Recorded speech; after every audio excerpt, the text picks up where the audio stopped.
My dear devotees, is this on? Yes. All glory to the Prabhupada, the good.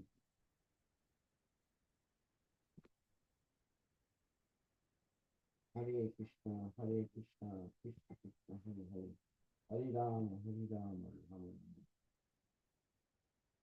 Today we're going to read Canto 3, Chapter 21, Text 20.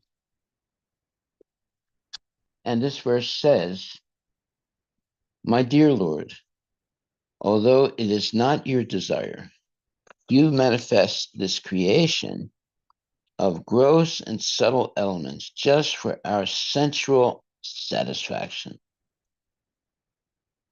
Let your causeless mercy be upon us, for you have appeared before us in your eternal form, adorned with a splendid wreath of tulsi leaves. Purport by His Divine Grace, A.C. Bhaktivedanta Swami Prabhupada. It is clearly stated here that the material world is not created by the personal will of the Supreme World, a Lord. It is created by His external energy because the living entities want to enjoy it. This material world is not created for those who do not want to enjoy sense gratification, who constantly remain in transcendental loving service, and who are eternally Krishna conscious. For them, the spiritual world is eternally existing, and they enjoy it there. Elsewhere in the Srimad Bhagavatam, it is stated that for those who have taken shelter of the lotus feet of the Supreme Personality of Godhead, this material world is useless because this material world is full of danger at every step. It is not meant for the devotees, but for living entities who want to lord it over the material energy at their own risk. Krishna is so kind that he allows the sense enjoying living entities a separate world created by him to enjoy as they like. Yet at the same time, he appears in his personal form. The Lord unwillingly creates this material world, but he descends in his personal form or sends one of his reliable sons or a servant or a reliable author like Vyasadeva to give instruction. He himself also instructs in his speeches of Bhagavad Gita. This propaganda work goes on side by side with the creation to convince the misguided living entities who are rotting in this material world to come back to him and surrender unto him. Therefore, the last instruction of Bhagavad Gita is this: give up all your manufactured engagements in the material world and just surrender unto me. I shall protect you from all sinful reactions. Jai Srila Prabhupada Ki Jai. So this is the verse, Canto 3, Chapter 21, and it's verse 20. And to read that verse again, it says, My dear Lord, although it is not your desire, you manifest this creation of gross and subtle elements just for our sensual satisfaction. Let your causeless mercy be upon us, for you have appeared before us in your eternal form, adorned with a splendid wreath of tulsi leaves. Okay, so this is very interesting. Uh, so, um, why would Krishna manifest or create something that is not his desire? Obviously, Krishna desires let everyone come back to him in the spiritual world. But he also creates the material world, uh, which both in the form either of gross or subtle elements, just for this sensual satisfaction of the living entities.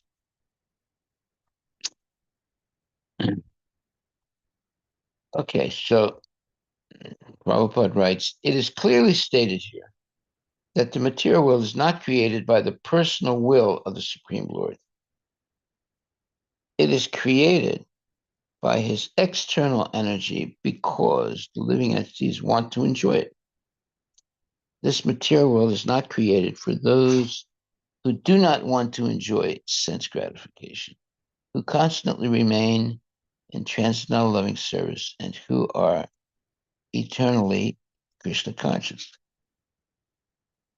For them, the spiritual world is eternally existing, and they enjoy there. Elsewhere in the Srimad Bhagavatam, it is stated that for those who have taken shelter of the lotus feet of the Supreme Personality of Godhead, this material world is useless, because this material world is full of danger at every step. It is not meant for the devotees, but for living entities who want to lord it over the material energy at their own risk. Krishna is so kind that he allows the sense-enjoying living entities a separate world created by him to enjoy as they like. Yet at the same time, he appears in his personal form.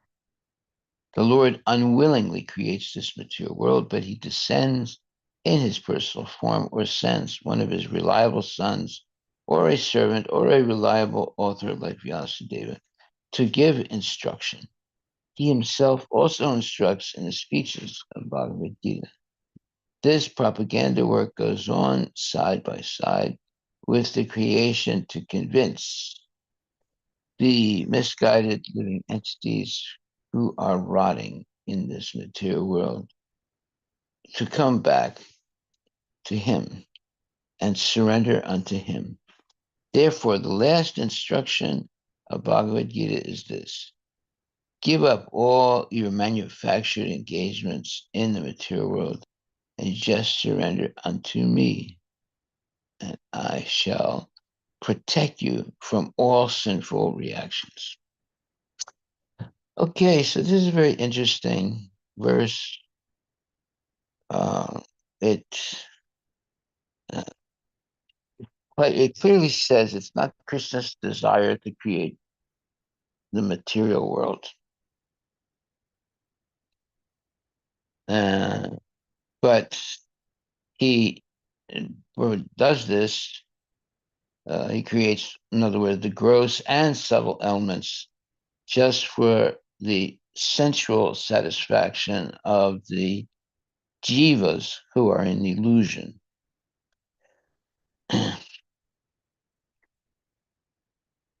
However, when he does appear, uh, he does so in his eternal form,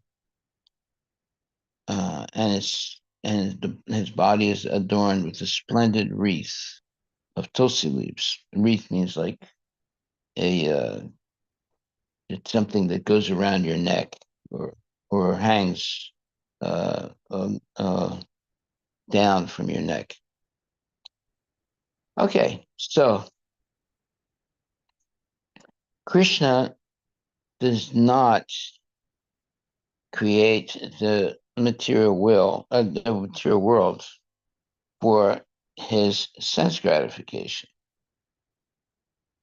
but he creates it for the sense gratification of the living entities who are in illusion. And it says that it's created by his external energy. So Krishna has an external energy and he has an internal energy. The internal energy is spiritual, and the external energy is material.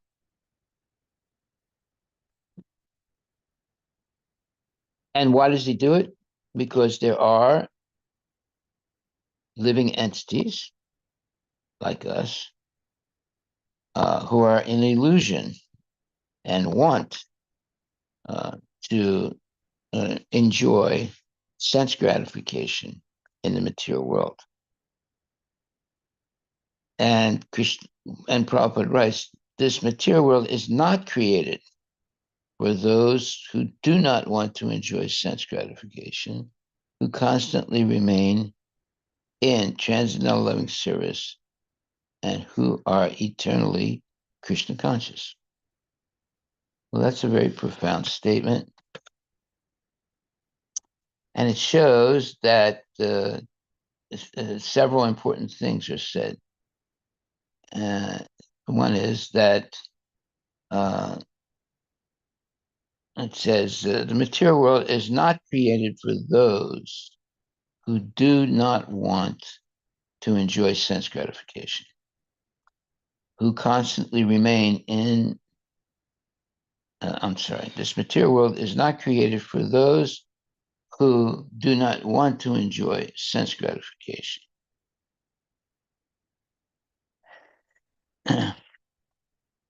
who constantly remain in transcendental loving service, and who are eternally Krishna conscious. For them, the spiritual world is eternally existing, and they enjoy there. Elsewhere in the Srimad Bhagavatam, it is stated that for those who have taken shelter of the lotus feet of the Supreme Personality Godhead, this material world is useless because this material world is full of danger at every step. It is not meant for the devotees, but for living entities who want to lord it over the material energy at their own risk. Krishna is so kind that he allows the sense-enjoying living entities a separate world created by him to enjoy as they like. Yet, at the same time, he appears in his personal form. The Lord unwillingly creates this material world, but he descends in his personal form or sends one of his reliable sons or a servant or a reliable author like Vyasadeva to give instruction. He himself also instructs in the speeches of Bhagavad Gita.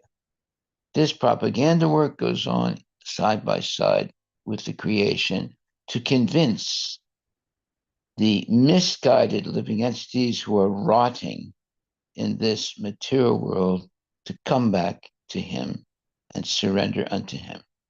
Therefore, the last instruction of Bhagavad Gita is this: give up all your manufactured engagements in the material world and just surrender unto me. I shall protect you from all sinful reactions. Well, this is very, very important information. So, in the case of devotees don't want to enjoy sense gratification. But on the other hand, simply eating prasadam is a type of sense gratification. It gratifies your desire to uh, alleviate your hunger. But it's bona fide sense gratification. In other words, it's to keep the body and the soul together so that the devotee can continue in devotional service, doing service. When you do service, you expend performing service by using your energy. So, in order to have that energy, you have to eat something and uh, and uh, and drink something. So the devotee has prasadam and water or milk or juices to keep his body fit to engage in devotional service. But devotees, real devotees, they're not fat. They are, if anything, lean. Why? Because they're not over indulging in eating and sleeping. Uh, they have a very controlled life in Krishna consciousness, and they don't get to be real fat. Of course, sometimes you do see a fat devotee. That's because he's not following properly. But usually, devotees are uh, thin, and they are always engaged in devotional service, and they avoid all different types of sense gratification. Now, eating prasadam is a type of sense gratification, but it is under the rules and regulations of Krishna consciousness. The devotee who eats prasadam does not uh, eat voraciously and always offers the food before he tries to eat anything. And basically, they don't overeat. So more people have died by overeating than by starvation. They eat too much, and eventually their body just gives up. Can't take it anymore, and they die. So it's very important to have a let's say strict diet and not indulge in opulent food every day.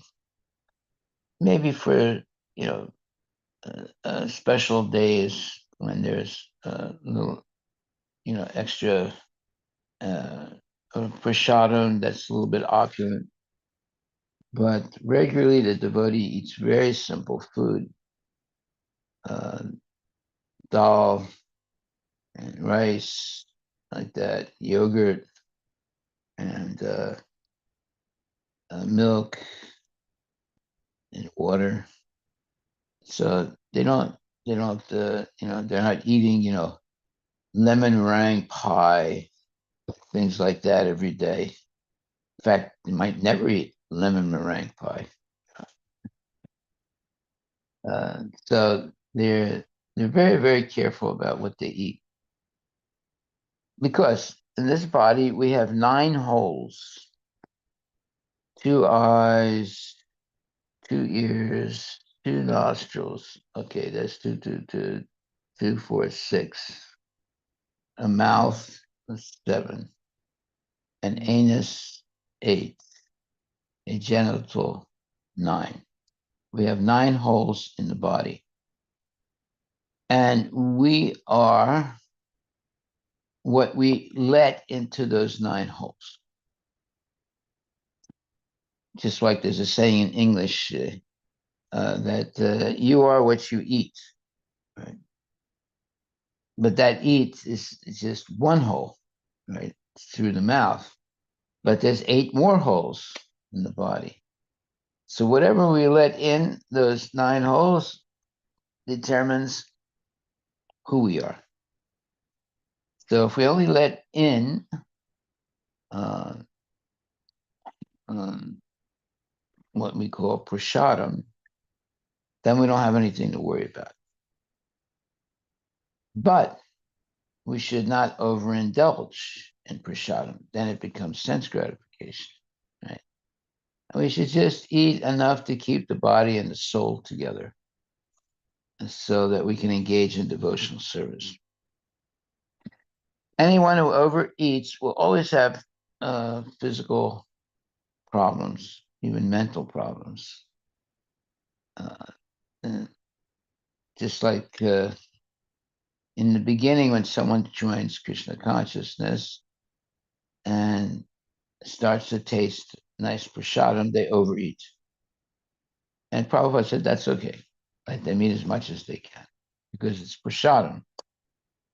But then Prabhupada said in the beginning, we should be very liberal. But as the devotees begin to understand Krishna consciousness, he said, then we tighten the screw. In other words, we uh, make we help someone become more and more rigid or renounced in their lifestyle. So, therefore, if you see a fat devotee, it means that he or she is overindulging in food, and that's not good. It's not good for your health, and it's not good for doing service, Krishna's service. But most of the time, you see the devotees are not fat. They're very, let's say, they're trimmed. They're not overweight, and in this way, they have more energy to do devotional service. When you eat too much, then you'll sleep too much also, and therefore you're not able to do a lot of service, and also you'll end up getting sick a lot. So it's best to eat little and chant a lot, not eat a lot and chant little. Yeah, this chanting the Hare Krishna Maha Mantra is very important because it helps you to control your senses and your desires. Obviously, someone will overindulge in eating, sleeping, mating, and defending because of lack of determination to follow strictly Krishna consciousness. But when one follows Krishna consciousness strictly, they're regulated. They're regulated in their sleep, they're regulated in their eating, they're regulated in everything in their life according to the rules and regulations of Krishna consciousness. Okay, so here it says, my dear Lord, although it is not your desire, you manifest this creation of gross and subtle elements just for our, meaning the living entities, sensual satisfaction. Let your causeless mercy be upon us. For you have appeared before us in your eternal form, adorned with a splendid wreath of tulsi leaves. So, why, when it says it's not your desire, well, whose desire is it? It's the confused desire of the living entities who are still attracted to the material nature. And there's a lot of things that they can be attracted to in the material nature. So,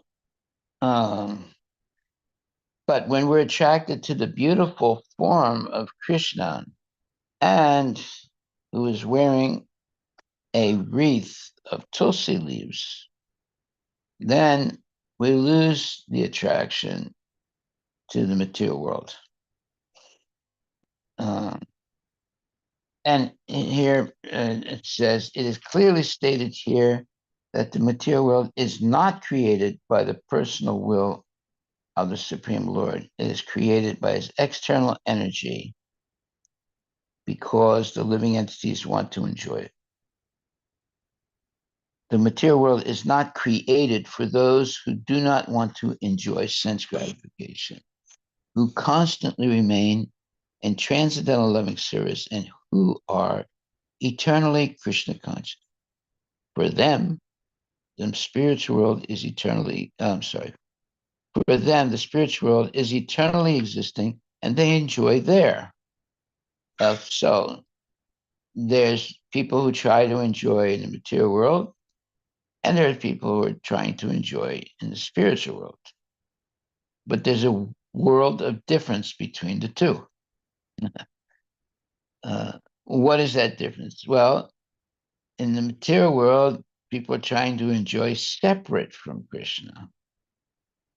And they're trying to make everything uh, minus Krishna. And in the spiritual world, they're always trying to uh, please Krishna. Therefore, they control their eating, sleeping, mating, and defending to always be able to please the Lord by all their activities and desires. So we have two sets of, let's say, culture: the culture of sense gratification and the culture of sense control. Uh, and why would someone control their senses? Well, uh, in order to have plenty of time and energy to use their senses in the service of Krishna. And someone who cannot control their senses, it's uh, usually seen that they don't have any time to please Krishna's senses. They're too busy trying to satisfy their own senses. So that's what's happening in the material world. And you see it, people are too busy. They have to take their kid to soccer practice. Then they have to go to Costco to buy this and buy that. And they have to go to this birthday party and that marriage and this thing and that thing. And eventually they're so engaged in different things, there's no time for Krishna consciousness. And unfortunately, they get caught in this trap of going here and going there for mundane purposes, not spiritual purposes. But devotees, they dovetail all these things in Krishna consciousness. So if they have to go somewhere, they only go that place where there's kirtan and prasadam and Bhagavad Gita and Shrimad Bhagavatam. But the karmis, they'll go to places where there's no kirtan, there's no Bhagavad Gita and Shrimad Bhagavatam. There's a lot of what you would call mundane talk and mundane food. What is mundane food? Food that's not offered to Krishna. So if there's a party and you order a cake made uh, let's say a supermarket for a birthday party, well, that cake is not prasadam because it's made by uh, people that are not devotees, and it's made only for making money. Yes, what would you like to say? Oh, and is that the dovetail? Like, if you had to go to Costco or something, could you like chant at the same time? Would that still be in the sense of dovetailing? Well, chanting all the time, you should do that all the time. Doesn't matter whether you're going to Costco or you're just going for a walk in a park. You should chant everywhere and all the time. But I personally never go to Costco. Why? Because uh, you always end up buying things that you don't need. Like, for example, let's say you go to Costco because the bananas are on sale. Instead of being like, uh, 10 bananas for $3, they make it 10 bananas for $1. So and Costco is always sending out their sales, what the things they uh, decrease the price to entice people to come and buy their products. Not only Costco does that, many other food companies do that. They put things on sale. So, uh, but I don't go to Costco because you lose a lot of time when you go there, and oftentimes you buy things that you don't need. Like sometimes you go to Costco just to buy bananas that are on sale.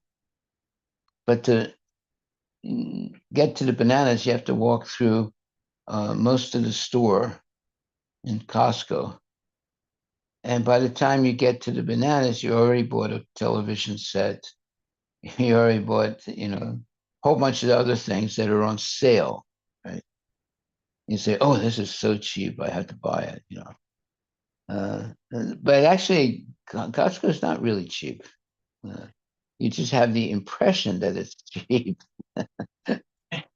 and you Costco sells things in larger quantities. You get 10 things of one thing, 10 of one thing, because it's on sale, and they usually don't put things individually. They put them in boxes of 10 or boxes of 5 or boxes of 20. you know, and they put it on sale. So you think, oh, I'm saving a lot of money. I should get this.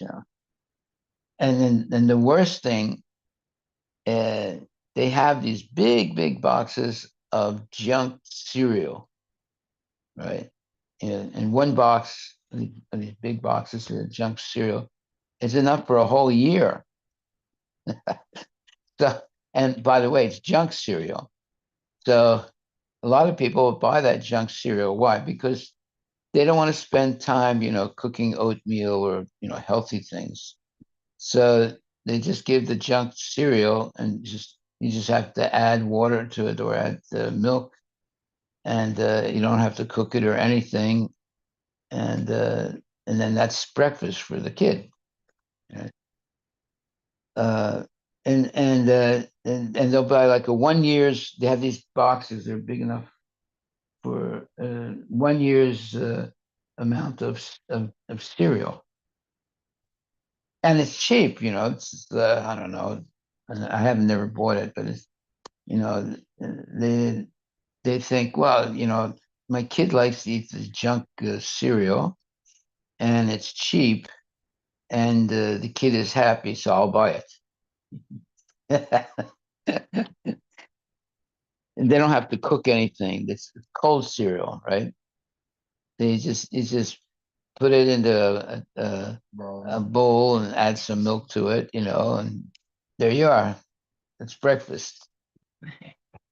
And they say, well, this has, vitamin A and vitamin D and vitamin this and vitamin that.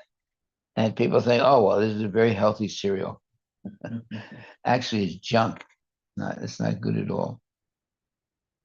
So this cold cereal breakfast is nonsense. But yet everyone and in order to you know entice people, they sell these big boxes, really big boxes. It's not like you go into a regular store and you have these smaller boxes, right? No, they sell these really big boxes, enough cereal for a year. And people say, well, we're saving a lot of money. You know? But you're not saving the health of your child, because most of this, but they say, no, no, no. There's vitamin A, there's vitamin D, there's vitamin C, there's vitamin this and vitamin that.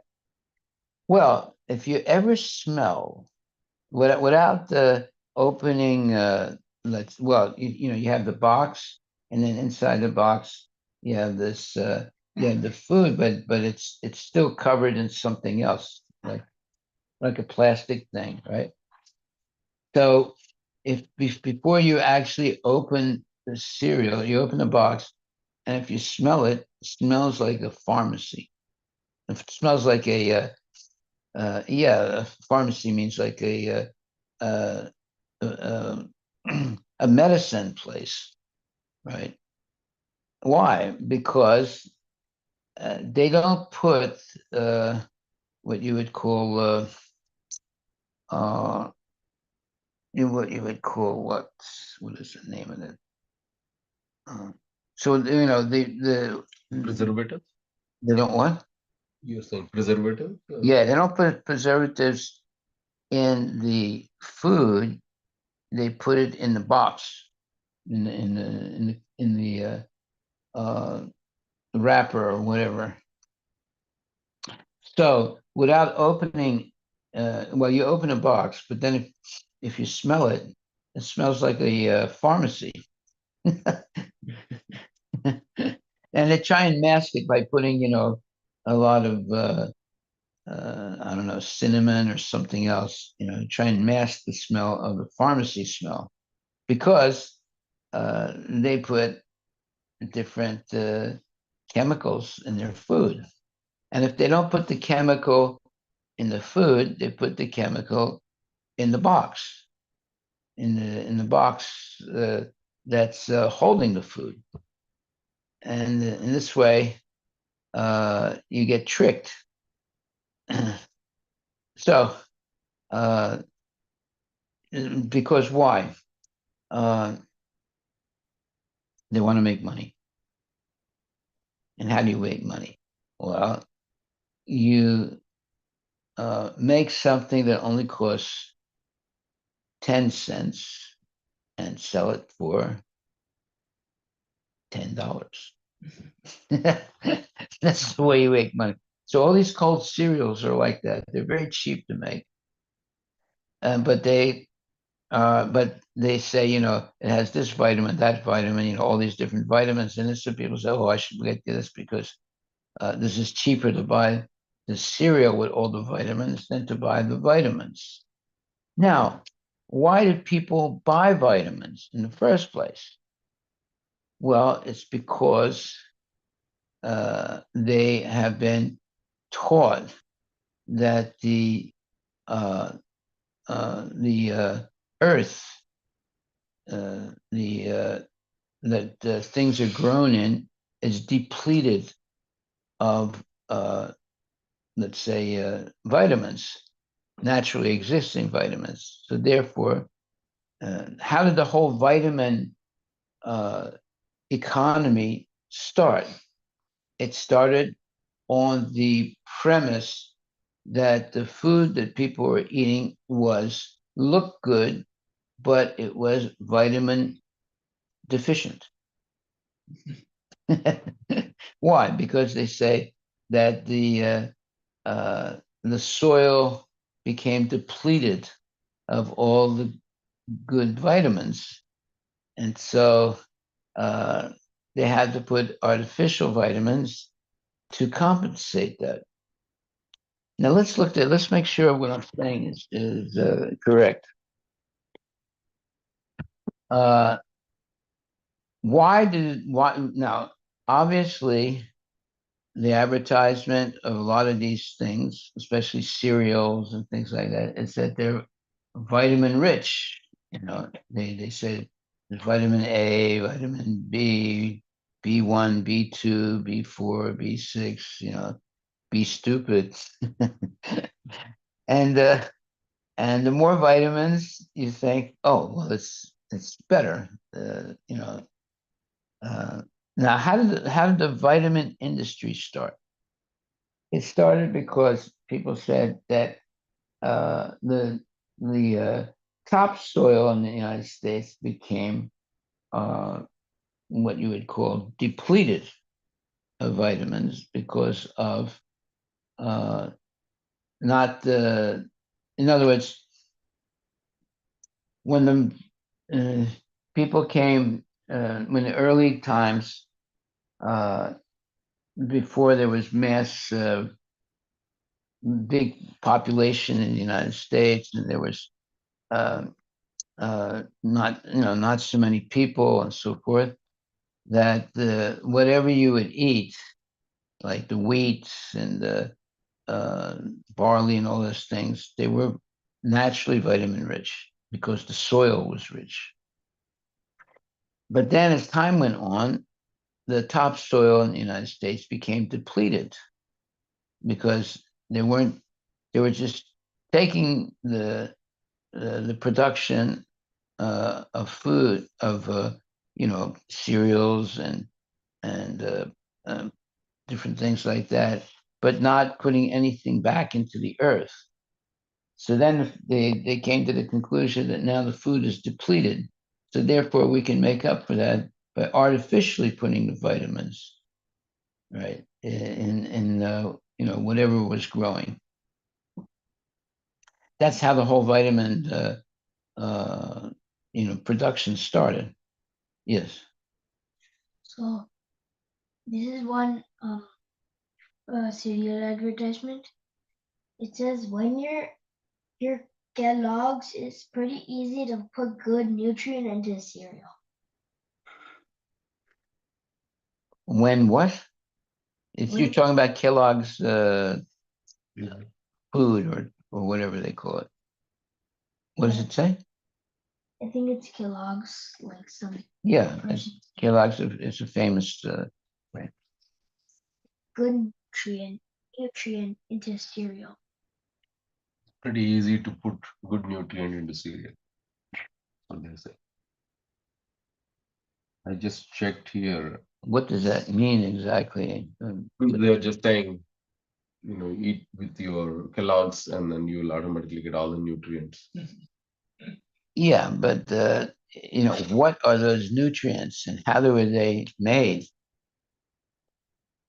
I checked here how are the cereals augmented with preservatives. Cereals are augmented with preservatives through several methods to extend their shelf life and maintain quality.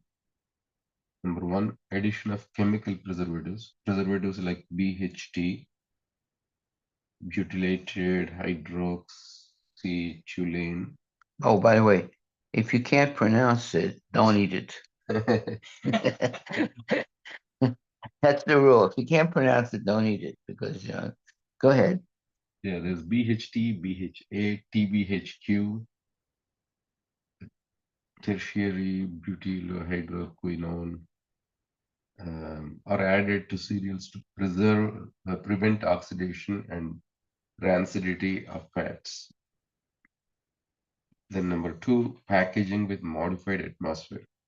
Modified what? Atmosphere. Atmosphere? Yeah, it means inside the packaging. So removing oxygen from its packaging and replacing with nitrogen or carbon dioxide can slow down the oxidation process and growth of microorganisms. Number three, use of antimicrobial agents. Ingredients such as calcium, propionate, or sorbic acid can inhibit the growth of mold and bacteria. Okay, now why are they doing this? Because to make the food shelf stable. Yeah.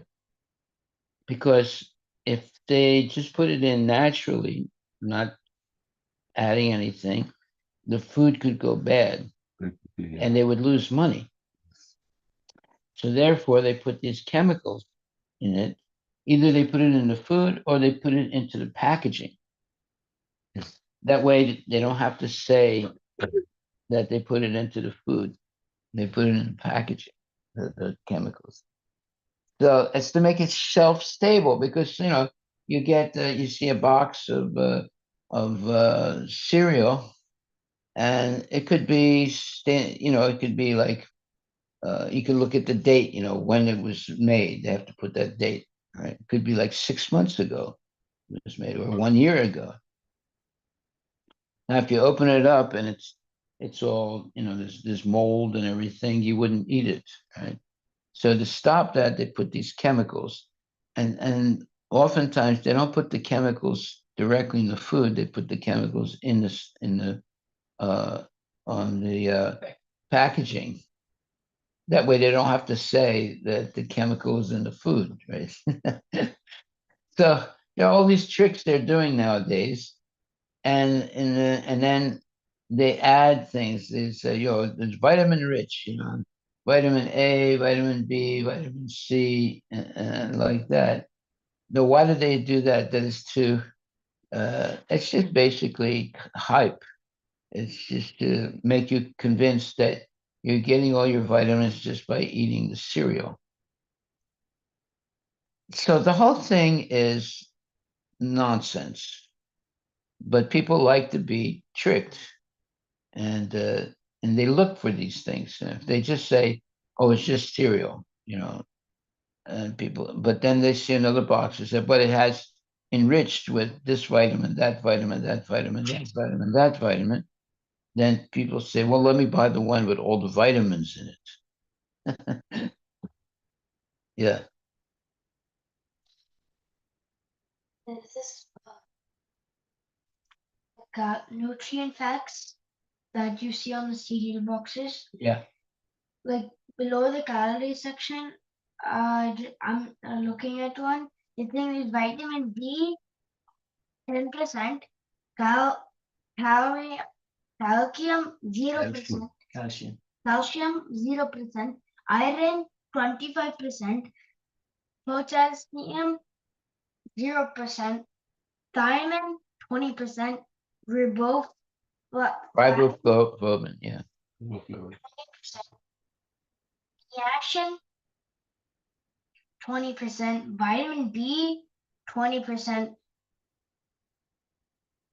folic Folic acid. acid, folic acid 20%, vitamin B12 20%, and vitamin B6 20%.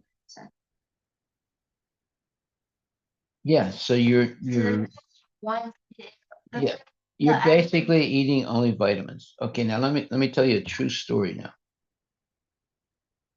I had a cousin of mine. His name was Dick. He was a school teacher. So one day, I was walking down the street,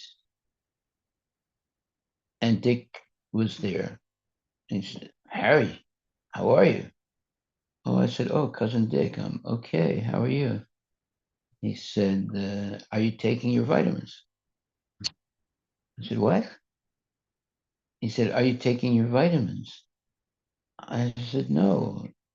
Oh, he said, "No, that's a big mistake." And then he took this thing out. It was like it looked like this. It was a round thing, this thing, and it had all these different vitamins, B1, B2, B4, B, Yeah.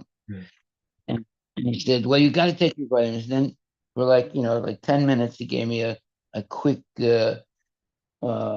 Rich. explanation of all these vitamins. So he's my cousin, right? So I didn't say anything. And after he finished his little speech, I said, well, cousin Dick, can't we get these vitamins by eating food? No, no, you can't. He became like uh, it's like he got upset because he said, you didn't hear what I said. I said, well, and I was afraid at that point. He became like adamant. And he said, the topsoil in America is depleted of all the vitamins and minerals, and therefore we have to substitute it by having vitamins. And he showed me this thing, like I said, it had all these vitamins, uh, B1, B2, B3 that he had. The pills were in it. And he went through an explanation of each one, which took about, I don't know, 10, 15 minutes to explain it. Mm. So then I realized, he's crazy. He had gone crazy he had vitamin craziness. So I didn't want to argue with him. I didn't say anything. I said, okay. And I promised him, that I would buy, you know, uh, vitamins, and, like that. You have a thing that's round like that, and it has each one of the vitamins that you take different times of the day or whatever. Well, fast forward 2 years later, uh, my cousin Dick was dead. Now, why did he die so young? I don't even think he was 50. He was younger than that. Because he wasn't eating natural food. He was just eating vitamins. And vitamins they're not natural things. I mean, in nature, like if you buy, let's say, celery, or you buy spinach, things like that. They don't just have one thing in it, like vitamin B. They have a whole let's say list of nutrients in it that are naturally there due to the soil it grows into, and the soil that's grown in, and so forth. It's basically balanced by nature, by Krishna's mercy, right? But a vitamin, they it's an artificial thing because they isolate it from everything else, and you're just buying. You go and buy vitamin C, right? Uh, and it's just vitamin C. That's it. It's artificially made.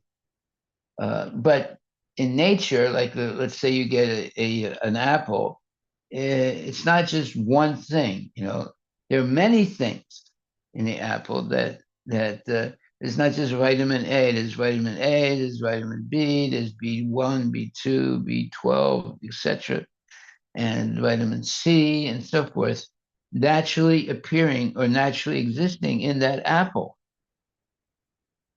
That's nature. Nature is not only one vitamin. Sometimes you need, well, not sometimes. In nature, there are a whole bunch of vitamins in food naturally occurring because uh, uh, you need this type of vitamin to help you uh, get the benefit of another type of vitamin, right? It's not that you just take one vitamin by itself. It's not normal, right? So what happens is people that are taking all these vitamin pills, they're actually contaminating their body. And it doesn't make you live longer. Although some people swear by it. They say, oh no, after I took this vitamin, I'm much better now. Uh, and people die younger because they're not actually taking things that are natural. They're taking artificially created vitamins. Yes.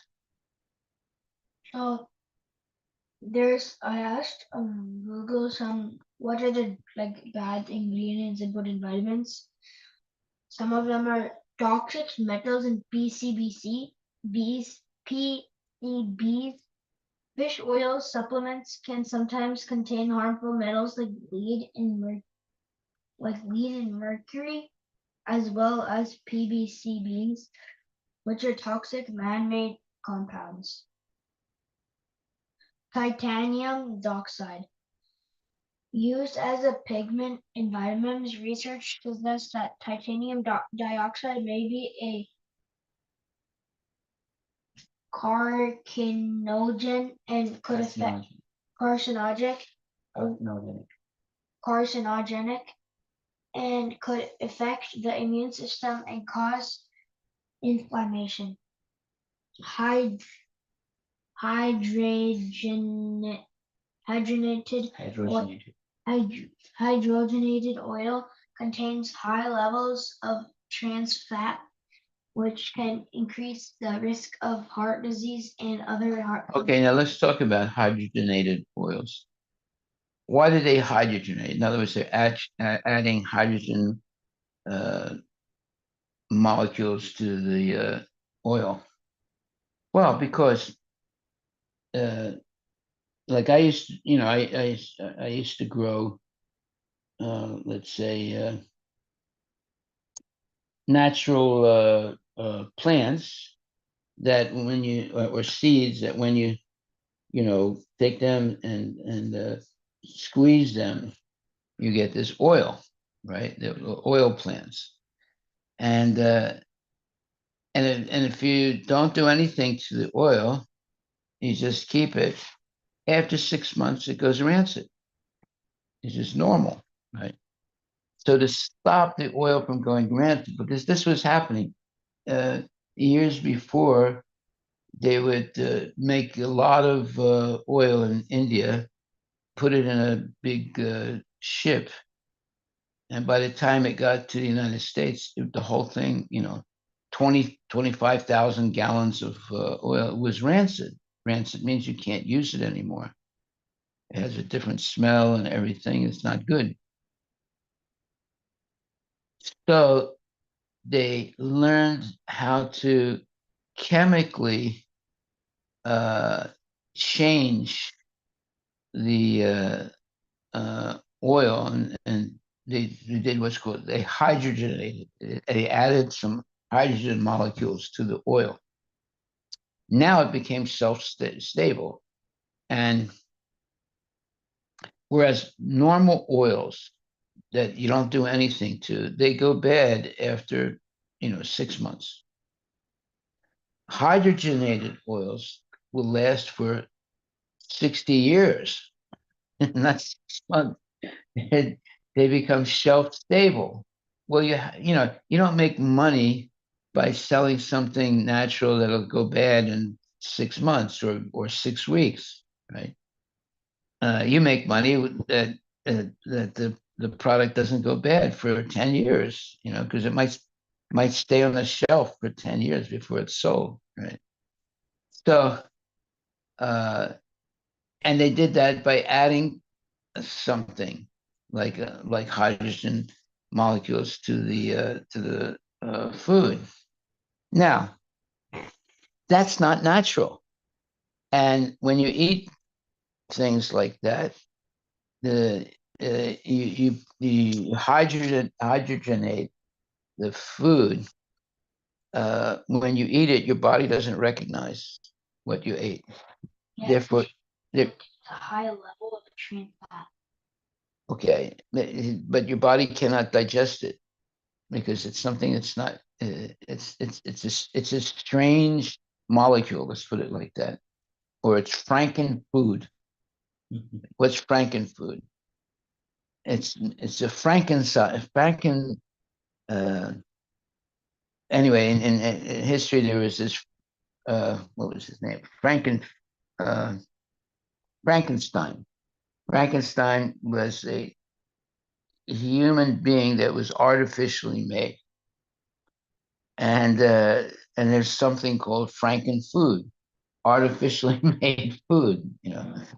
And so it's not normal, and because it's not normal, your body doesn't recognize it, so it ends up being uh, either it goes out in the stool or it gets stuck somewhere in your body, and eventually you get cancer and other types of diseases by eating foods like that, these Franken foods with molecules that are not, let's say, uh, recognizable by your body. Uh, so this is the whole industry now is making things that are shelf stable. In other words, it's put in a box and so forth, but it'll stay so-called fresh for 10 years. Well, that's not natural. Uh, so therefore, most people are eating food like that now. That's been, let's say, made shelf stable so that they can make more money. Doesn't go bad. Okay. Why don't you look that up? Shelf stable food. See what it says.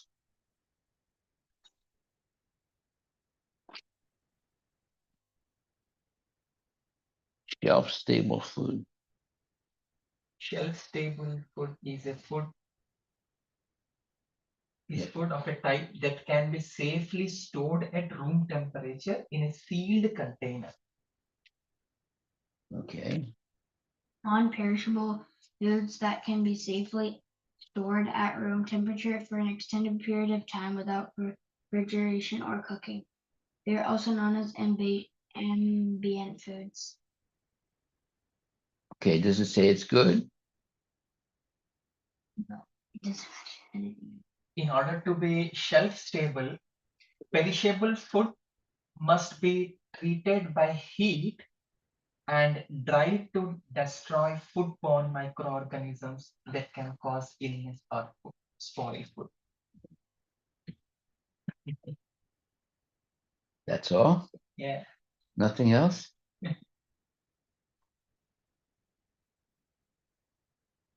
So what? It's boiled or something? No, they say they use about 10 different techniques to make food shelf stable. Okay. Low moisture content.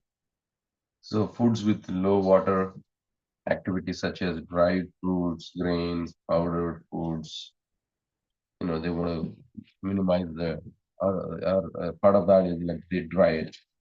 Okay. Preservatives, chemical preservatives like sodium benzoate, Oh, those are very, very toxic. potassium sorbate, calcium propionate, inhibit the growth of bacteria.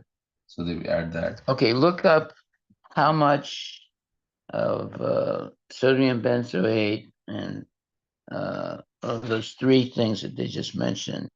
How much of that is sold in a year in the United States? Those are chemicals that stop food from going bad, becoming rancid.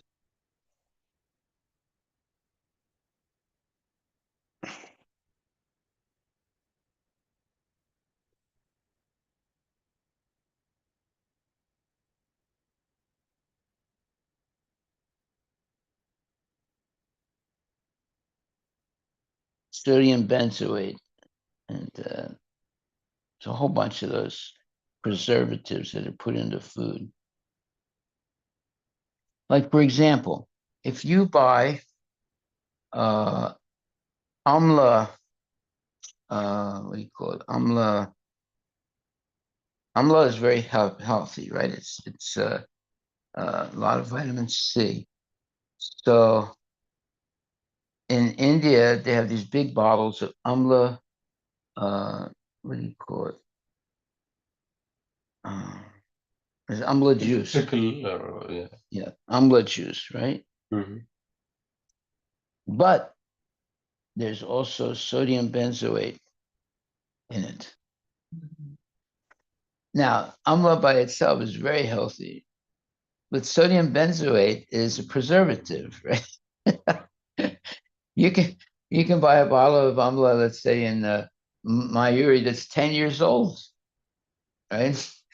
But first of all, it's made in India, and it comes to the United States, and it's in a warehouse, and it could be 5 years old or 10 years old, right? And it's still eatable because it hasn't gone rancid. It hasn't spoiled because of all the sodium benzoate in it. Right? So you're drinking amla muraba, but if you look at the ingredients, you think it's only amla. No, if you look at the ingredients, to say that it has these preservatives in it. So it's not really healthy, although amla by itself is very healthy. So they call it amla muraba, right? And it's actually a very, very toxic for people. You don't die right away. You die slowly. The they say like the FDA has estimated that about 5 milligrams of this sodium benzoate per kilogram weight of body weight per day is okay. And anything more than that, there are allergic reactions, hypersensitivity, like skin rashes, asthma, and other symptoms. So, Well, how do people know that? yeah, They don't know that. and if you're using all packaged stuff, then the quantity can very quickly go up. Yeah. This is why people get cancer and all kinds of diseases because they're eating foods that are not natural. And why? Because the companies, to make money, they have to make the foods shelf stable. Right. And there's different ways of doing that. There's some natural ways of doing it, and there's unnatural ways of doing it. And because they'll lose money, if something goes bad. Anyway, every food item nowadays, the company has to put, when it's life when you shouldn't sell it anymore.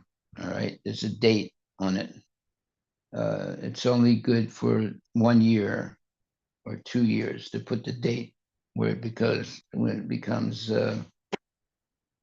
what's the name of that thing? Expiration date. Yeah, it's expiration date, exactly. Mhm.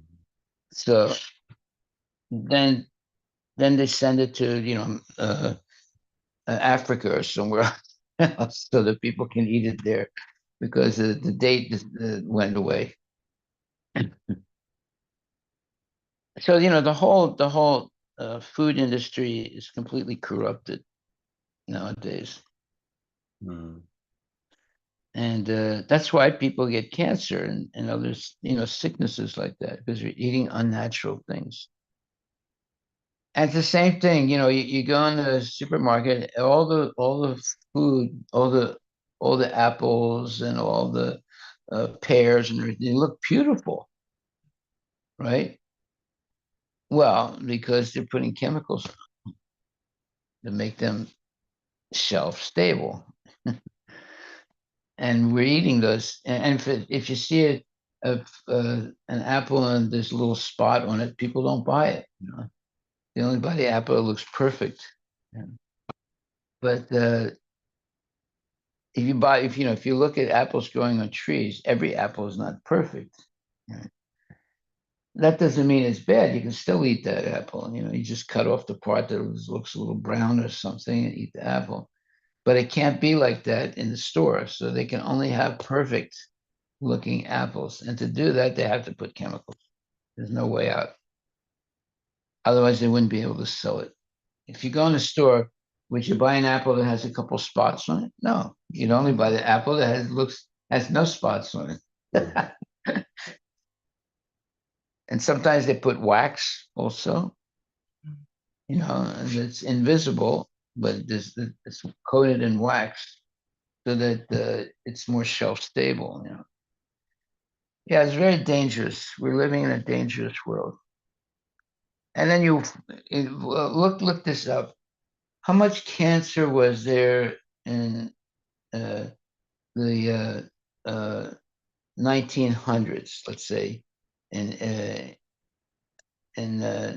1900s, and how much cancer is there today?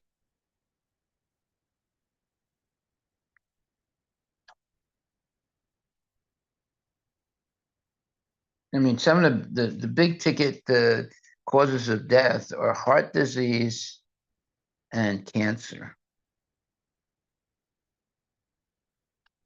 In the United States, every year, uh,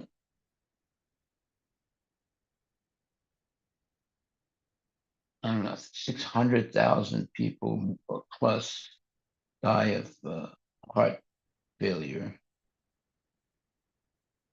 And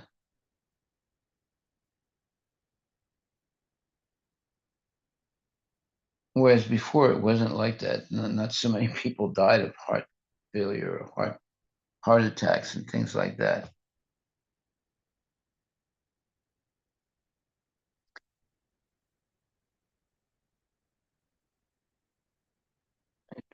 Let's say. I think in the early 1900s they don't have much data because the data limitations, and then they also awareness wasn't there. What? Awareness wasn't there. But now, according to American Cancer, the overall cancer incidence rate peaked in the early 90s and has been gradually declining since then.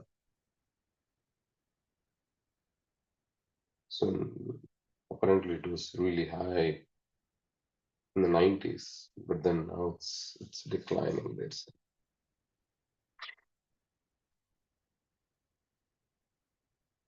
Well, one thing declines and another thing increases. So maybe death caused by um, eating junk food uh, declined, but the number of people dying because of overdoses increased. Yeah. Well, and it's definitely a fact. The food industry in the United States is corrupt, and most of the food that we eat is either sodium benzoate or something to make it shelf stable. Then you have the hoax of organic food. That's the people think I only eat organic food. I don't eat any other food. They're willing to pay a lot more money for it, but that also has been corrupted. Like for example, if you have two farms, one is organic, one is not organic, and they're next to each other, uh, the wind and the bugs and the birds and everything, they can corrupt the farm that's organic because they're close to each other. Yeah. Although the farm that's organic is certified organic by the FDA, right? But because of the wind and because you have an uncertified farm next to a certified farm, a certified farm can get contaminated very easily, because there's wind, there's animals, Water. there's birds, there's bugs, There's probably water stream underneath. Yeah. So let's time check. So it's about 7 point. Okay. Over to Srila Prabhupada ki jai. So we'll